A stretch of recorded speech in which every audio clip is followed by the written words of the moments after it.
calling into question the security of the healthcare.gov website. Congressman Mike Rogers is the chairman of the House Intelligence Committee, and he's not exactly pleased with the kind of response he's been getting from the Obama administration about security. And depending on where you look, Congressman, you know, people on the right to some extent say that there was never even any thought to getting security in there, and people on the left say, you know, when I had a kid, should I have gotten rid of my kid when I saw a few glitches? No, you fixed the glitches. So, I mean, it's a wide spectrum of where we are. What really went into the planning for security?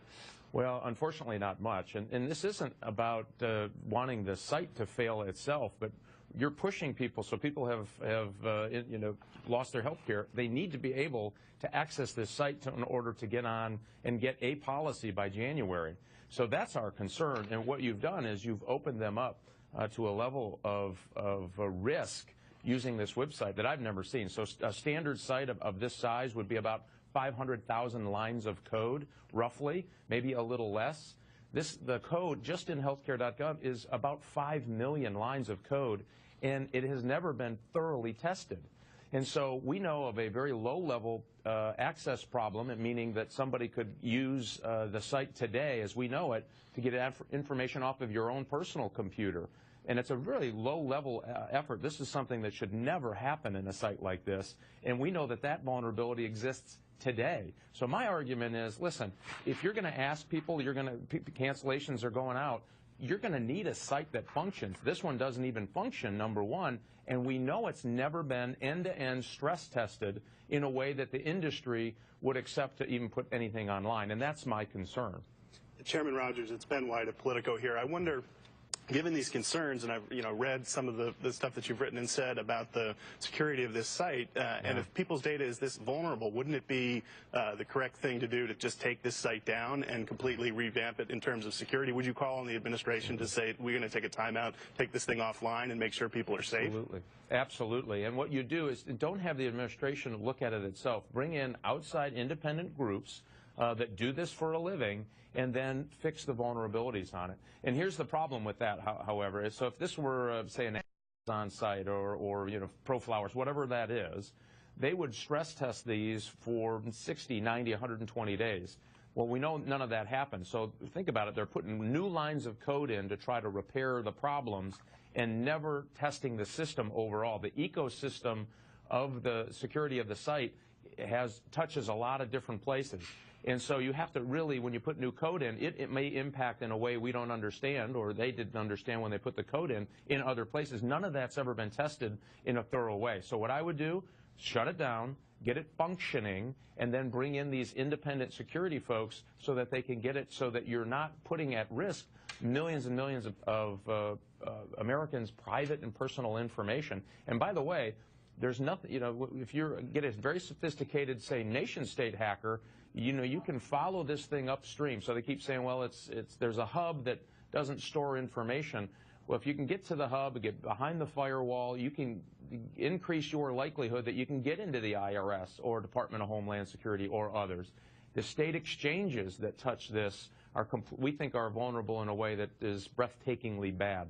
So my call to them is, listen, shut it down, get it working functionally, and then stress test it from end to end, right, so that you get some sense that this thing is secure. But there's so much, it's so partisan at this point that anyone on the other side that hears you say shut it down thinks that you've got an ulterior motive to, since there still is an existential question in this country, when you've got two political parties, and one party really does want this to go away, so it's an existential question, the party that wants it to stay thinks, what do I need to do to make this work? And they can't delay it. They can't shut it down because they need all the young people to sign up.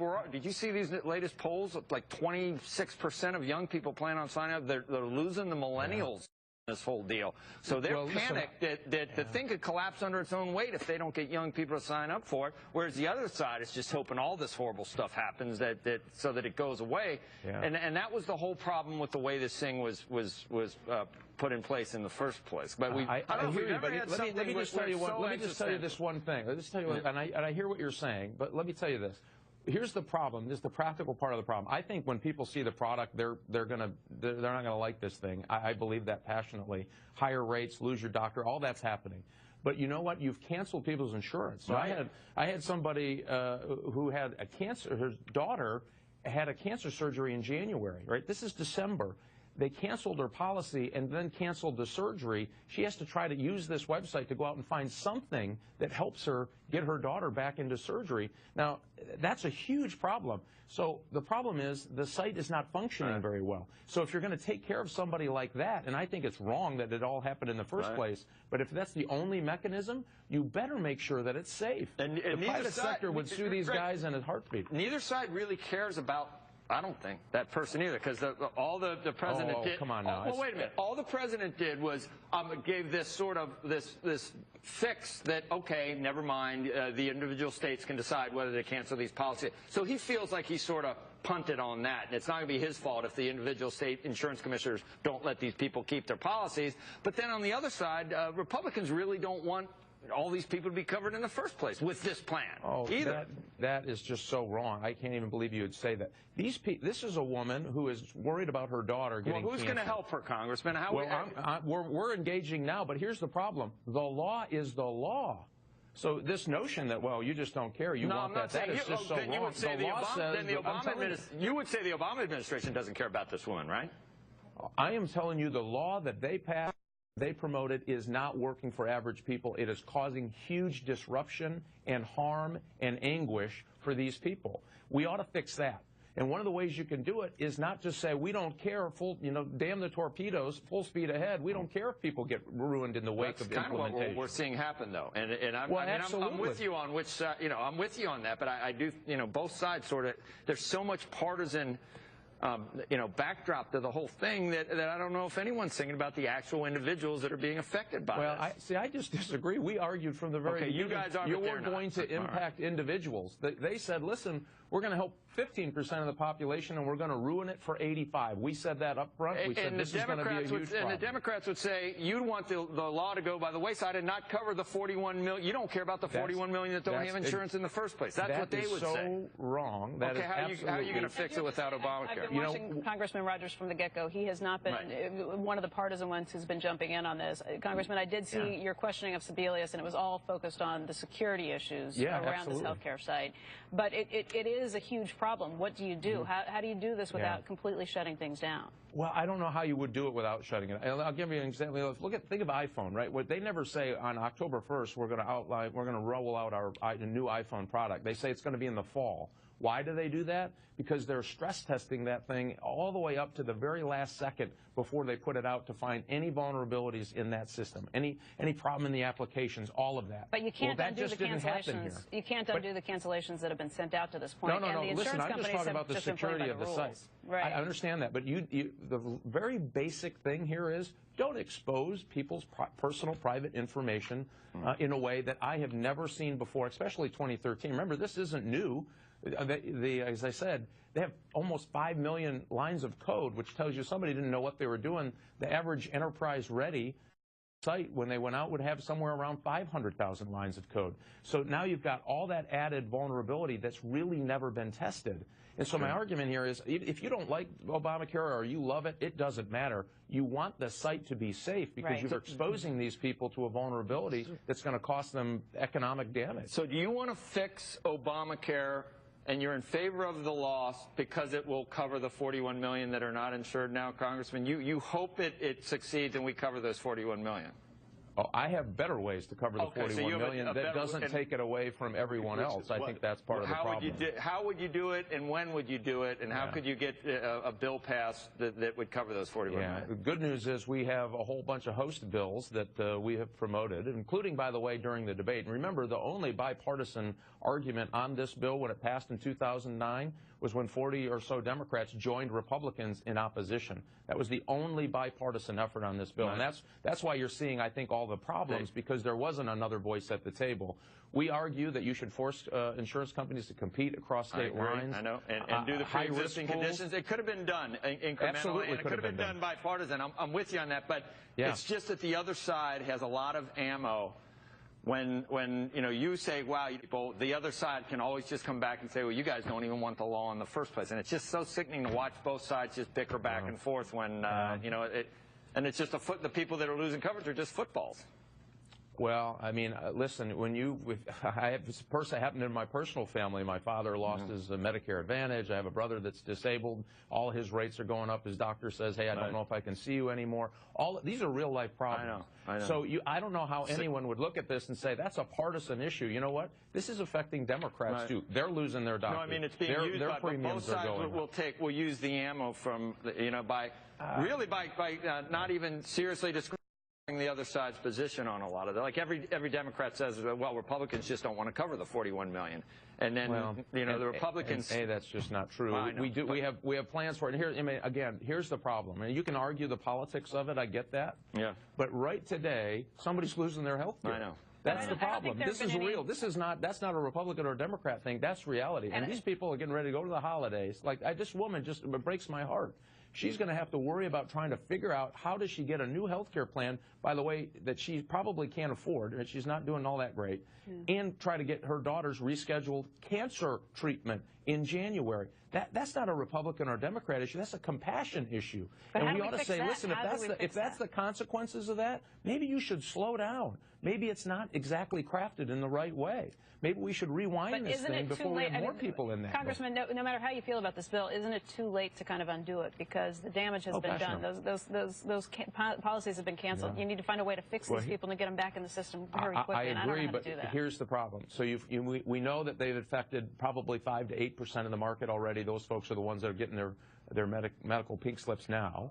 Here's the next problem, and this is why the president's pretty clever about this. He postponed the small business mandates till after the election, and already the bigger business mandates till after the election. The estimates now are some 80 million people. So you see this 5% of the market and how much turmoil it's caused. Guess what? That's coming. We know that. That's fact. That's not a Republican fact or a Democrat fact. That's a fact that 80 million people, roughly, will get those medical pink slips because their businesses can't afford to continue to provide care anymore. They're going to push them to the exchange. And so that's a huge problem. Now, we know it's coming. To say, well, we shouldn't do anything about that, I think is wrong. We can do something about it. We should sit down, and I think they should say, listen, don't worry about your legacy. We'll get through that. If the worst thing that happens is the about 30 million people covered with health insurance when this is over, America wins. Good idea. Yeah. But now what we're doing now is just saying, well, we don't care what damage it's doing because we believe in it, and because you're a Republican and you don't like it, that, by gosh, we're just going to let these people suffer. I just think that is the most asinine thing I've ever heard in my life. These are real people with real problems, and we're just made their lives worse, not better. Right. If I could just ask one quick question. If I'm a consumer going onto the website now, trying to sign up for insurance, and I have to give all this personal information, what is my vulnerability? What's going to happen to me based on what you say are the incredible weaknesses in the security of this site? What are the risks to me as an individual signing up for insurance on this site?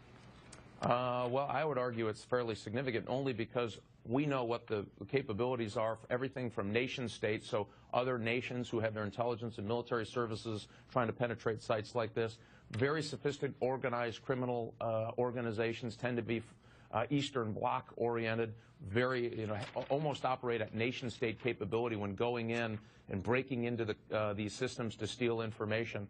And as I was saying earlier, there's even a very low-level problem with this site that no one would tolerate. And I'll give you an example. You can create a URL. You can go out and send this out to an individual who should be getting on healthcare.gov. It looks exactly like healthcare.gov. You click on it, you're talking to somebody that isn't even healthcare.gov. Okay. That's a problem that should not exist today.